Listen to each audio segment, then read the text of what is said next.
بسم اللہ الرحمن الرحیم الصلاۃ والسلام علی محمد وعلی آل محمد۔ السلام علیکم۔ اللہ عز و جل کی مہربانی کہ آج ہم پھر دین کی بات کر رہے ہیں۔ ہم نے 2 دن پہلے بات کی تھی کہ طلاق جو ہے نا وہ کوئی کھیل نہیں ہوتی، اور نہ ہی وہ ایک دفعہ غصے میں 3 دفعہ یا 300 دفعہ کہنے سے مکمل طلاق ہو جاتی ہے۔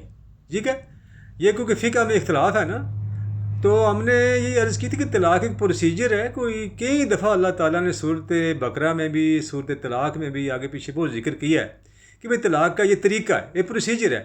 2 گواہ اس میں رب تعالیٰ نے فرما دیا، 2 گواہ ہوں گے، رجوع میں بھی 2 گواہ، نکاح کا بھی گواہ سے یہ لیتے ہیں۔ آج ہم نے بات یہ کرنی ہے کہ طلاق کا ایک بات جو ہمیں بھائی بتائی جاتی ہے، علماء کرام بتاتے ہیں کہ بھائی روایات میں ہے کہ اللہ تعالیٰ کو طلاق سخت ناپسند ہے، حلال چیزوں میں اللہ تعالیٰ کو طلاق سخت ناپسند ہے۔ یہ بات قرآن سے میچ نہیں کر رہی۔ ابھی آپ سنیں ترجمہ سورۃ النساء کی آیت نمبر 128 کا، پھر آگے ہم دیکھتے ہیں۔ ٹھیک ہے جی۔ اور اگر کسی عورت کو اپنے خاوند کی طرف سے زیادتی یا بے رغبتی کا اندیشہ ہو تو میاں بیوی پر کچھ گناہ نہیں کہ آپس میں کسی قرارداد پر صلح کر لیں، اور صلح خوب چیز ہے، اور طبیعتیں تو بخل کی طرف مائل ہو۔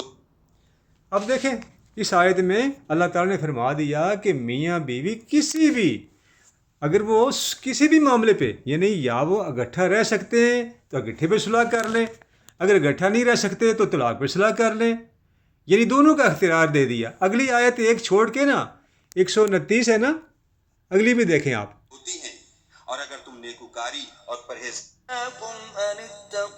عورتوں میں ہرگز برابری نہیں کر سکو گے تو ایسا بھی نہ کرنا يتفرقا يغني الله كلا من سعته وكان الله واسعا حكيما۔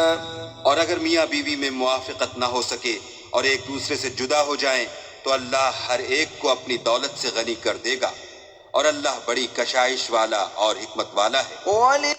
جی ریکارڈنگ میں تھوڑی سی پرابلم ہو جاتی ہے کہ ابھی وہ معاملہ نہیں نا میرا، تو دیکھا جی آپ نے آیت نمبر 131 ہے، یہ شاید 131، یہ آپ نے سن لی کہ اگر میاں بیوی نہیں رہ سکتے اللہ تعالیٰ کے حکم کے مطابق تو وہ طلاق لے لیں، اور پھر دونوں کا اللہ مالک ہے۔ دیکھیں کیوں اللہ تعالیٰ نے کہہ دیا کہ پھر میں تو یہاں سے یہ ثابت ہوا کہ اگر کوئی میاں بیوی اللہ کے احکام کے مطابق زندگی نہیں گزار سکتے، پھر وہ گزار رہے ہیں منافقانہ، بیوی خاوند کے خلاف ہے، خاوند بیوی کے خلاف ہے، غیبتیں کرتے ہیں، چغلیاں کرتے ہیں، ایک دوسرے کو نیچا گرانے کی کوشش کرتے ہیں، لیکن مجبوری سے رہتے ہیں کہ جی بچوں کا کیا ہوگا، میرا رزق کیا ہوگا، تو رب نے آگے فرما دیا کہ للہ ما فی السماوات و ما فی الارض، جو کچھ ہے نا زمین آسمان میں وہ رب کا ہے۔ یعنی نہ بیوی فکر کرے میرا کیا ہوگا، نہ خاوند فکر کرے میرا کیا ہوگا، اللہ تعالیٰ نے فرما دیا میں دونوں کا ذمہ دار ہوں۔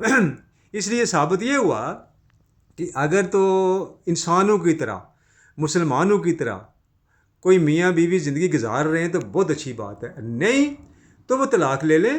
اور یہ طلاق کے بارے میں جو مشہور ہے نا کہ یہ بہت ناپسندیدہ چیز ہے، یہ ان 2 آیتوں کو آپ پڑھ لیں، سورۃ النساء کی آیت نمبر 128 اینڈ 131، آپ کو پتہ چل جائے کہ اللہ تعالیٰ اس چیز کو سخت ناپسند کرتے ہیں کہ کوئی میاں بیوی آپس میں رغبت نہیں رکھتے، بامر مجبوری رہتے ہیں۔